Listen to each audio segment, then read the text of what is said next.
When you start your trading journey, you learn hundreds of candlestick patterns. But when you start trading, most of the time you don't encounter those patterns. And sometimes when you do find them, you tend to forget them. It's a common experience. But there is a way you can identify price action without knowing any candlestick patterns. There are many instances where the market reverses without any particular candlestick pattern. But what many beginners aren't aware of is there are hidden candlestick patterns that can signal potential bullish or bearish reversals. And the method that experienced traders use to uncover these hidden signals is called blending method. But before you learn this method, you must understand these concepts. There are two types of candlesticks, green and red. A green candlestick forms when buyers push the price higher. The point where the green candlestick starts is its opening price, and where it ends is its closing price. This is the upper wick. It indicates how high the price went during that time period. And this is the lower wick that indicates how low the price went during that time period. Red candlestick forms when sellers push the price down. Just like with green candlestick, the starting point is called the opening price, and the ending point is the closing price. The upper wick indicates how high the price went during that time period, while the lower wick indicates how low the price went during that time period. The total area covered by a candlestick is referred to as its range. Now, the candlestick is bullish or bearish in nature is determined by comparing the distance between closing price to the highest and lowest point of the total range. If we observe the green candle, its closing price is closest to the high as compared to low, making it a bullish candlestick. Similarly, if we observe the red candle, its closing price is closest to the low as compared to high, making it a bearish candlestick. Most people assume that a green candle signifies bullishness and a red candle signifies bearishness. However, that's not always the case. If we look at these two candles based on their colors, green one is bullish and red one is bearish. But according to closing prices, both have closing prices near the low, making them both bearish candles. But there's an exception. If you observe these candles, their body lies in the middle of the total range. They are known as indication candle. This candle isn't strictly bullish or bearish. Instead, we base trading decisions on further candles. Whichever direction the breakout occurs in relation to this indication candle's range, we take trades in that direction. Now, just trust me on this.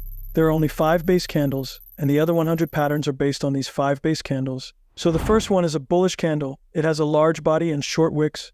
Its color is green, and its closing price is at high or near the high. All of its variants are included.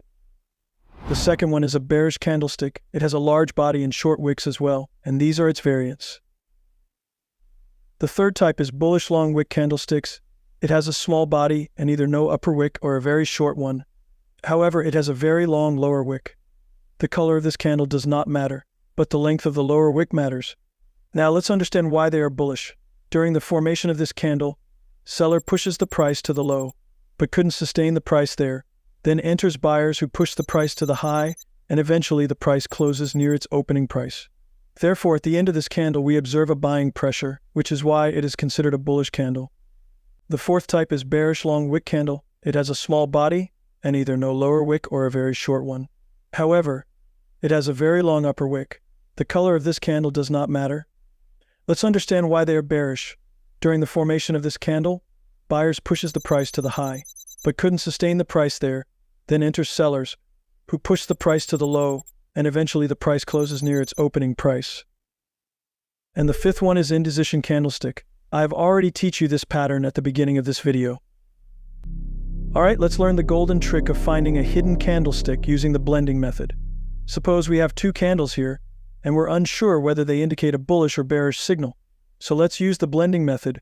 We first take the opening price of the first candle and the closing price of the second candle. Remember to take the opening price of the first candle and the closing price of the second candle. That will form our candle's body. Next, look at our candle. Its closing price is above its opening price, which makes it a green candle.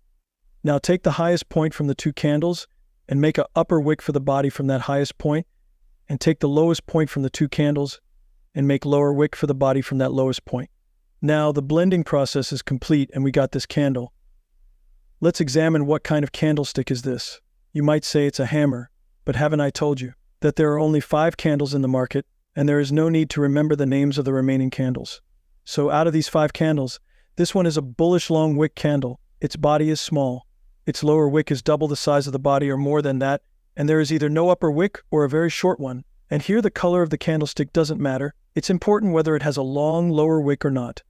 Now suppose these 2 candles are of 1 hour, then the blended candle will be of 2 hour.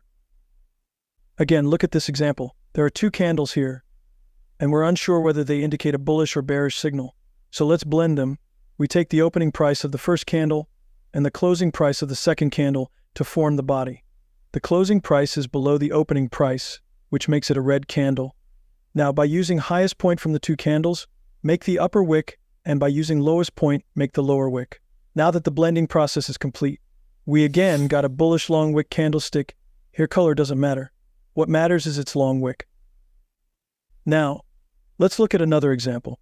We take the opening price of the first candle and the closing price of the second candle. The closing price is above the opening price, which makes it a green candle. Now make upper wick and lower wick with the help of highest and lowest point from the 2 candles. In this case, we have a bearish long wick candle. Its body is small, and its upper wick is double the size of the body, or larger than that, and there is either no lower wick or a short one.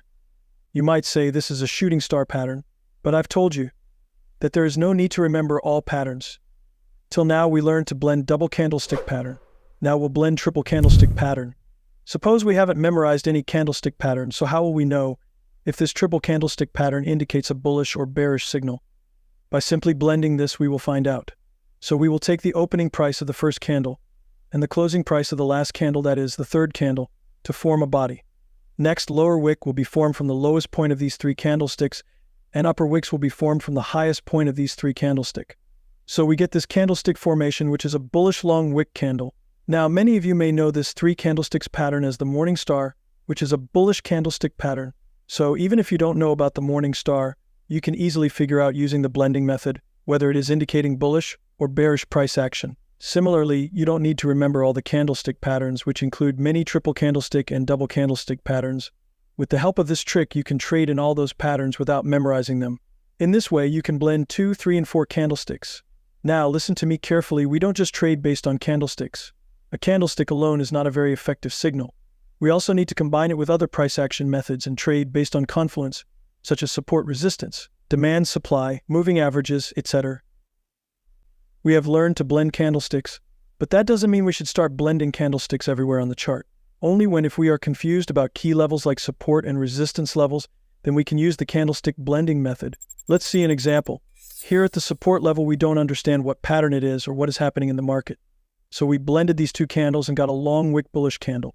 And we also have a support level. We know that there is a possibility of a reversal in the market from the support level. So when the next candle breaks the range of these 2 candles and gives a closing, we can buy there. Similarly, you can trade other candlestick patterns. I hope this video provides you a valuable information. More videos are coming on this channel, so subscribe and keep improving.